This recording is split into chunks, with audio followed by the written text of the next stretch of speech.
आज के ज़माने में अगर किसी से 50 या 60 की फिल्मों के बारे में पूछेंगे तो उनका क्या रिएक्शन होगा, ये बताने या लिखने की ज़रूरत नहीं है। यकीनन आज भी अगर किसी से पूछा जाए कि क्या आपने ऐ मालिक तेरे बंदे हम गाना सुना है, तो इसका जवाब होगा हाँ। ऐ मालिक तेरे बंदे हम। दो आंखें 12 हाथ का ये गाना आज भी मशहूर है। आज भी ऐसी फिल्मों और गानों की चमक साफ देखी जा सकती है। ऐसी अमर फिल्मों को बनाने वाले डायरेक्टर थे वी शांताराम राजाराम वनकुंदे यानी वी शांताराम, जिन्हें हिंदी सिनेमा का पितामह कहा जाता था। उन्होंने 7 दशक इस इंडस्ट्री में बिताए और क्षेत्र को नई दिशा दी। उनके योगदान के चलते ही उन्हें आज भी याद किया जाता है। ना सिर्फ निर्देशन बल्कि एक्टिंग से लेकर फिल्मों का प्रोडक्शन भी उन्होंने किया। आइए आपको भी वी शांताराम की जिंदगी से रूबरू करवाते हैं। 18 नवंबर 1901 में मराठी परिवार में जन्मे वी शांताराम करियर की शुरुआत में दिहाड़ी मजदूरी किया करते थे।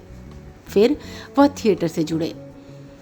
यहाँ वह पर्दा उठाने और गिराने का काम किया करते थे। उनका सिनेमा का शौक इस कदर था कि वह सिनेमा के पितामह बन गए। राजकमल स्टूडियो का नाम तो आपने सुना ही होगा। इसकी स्थापना करने वाले वी शांताराम ही थे। उन्होंने इसके बैनर तले 6 फिल्मों का निर्माण किया। खास बात यह है कि उन्हें ही क्रेडिट दिया जाता है। उन्होंने ही फिल्म जगत में पहली बार क्लोजअप का इस्तेमाल किया। वी शांताराम ने पहली फिल्म नेताजी पालकर 1927 में डायरेक्ट की। 2 साल बाद उन्होंने विशुपंत डांबले और अन्य दोस्तों के साथ मिलकर प्रभास फिल्म कंपनी की स्थापना की, मगर वी शांताराम ने इसे साल 1942 में छोड़ दिया था और इसके कुछ साल बाद इस कंपनी को बंद कर दिया था। फिर वह राजकमल काला मंदिर फिल्म प्रोडक्शन की शुरुआत की। वी शांताराम ने बेटी राजश्री को गीत गाया पत्थरों से लॉन्च किया। ये वही फिल्म है जिसने जितेंद्र को स्टार बना दिया था। इसके बाद वह इसी कास्ट के साथ बूंद जो बन गई मोती फिल्म को बनाने वाले थे। शूट का पहला दिन था और उनकी बेटी राजश्री सेट पर लेट आई।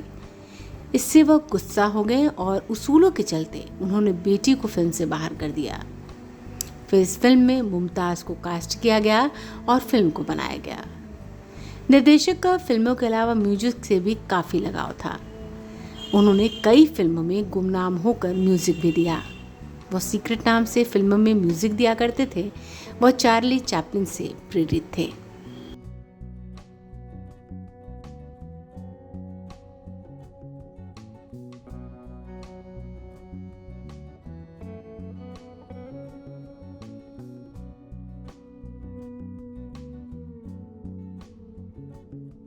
न्यूज जंक्शन में आपका स्वागत है। News junction entertainment YouTube channel पे आपको भोजपुरी जगत के साथ साथ बॉलीवुड की ताजा रोमांचक खबर देखने सुनने को मिलेगी। क्रिकेट की दुनिया, पॉलिटिकल पार्टी के साथ साथ देश विदेश की खबरें यहाँ आपको देखने के लिए मिलेंगी। इस चैनल को सब्सक्राइब करना न भूले। अगर हमारे चैनल के वीडियो के लिए कोई सुझाव है तो आप email कर सकते हैं radharani184@gmail.com पर।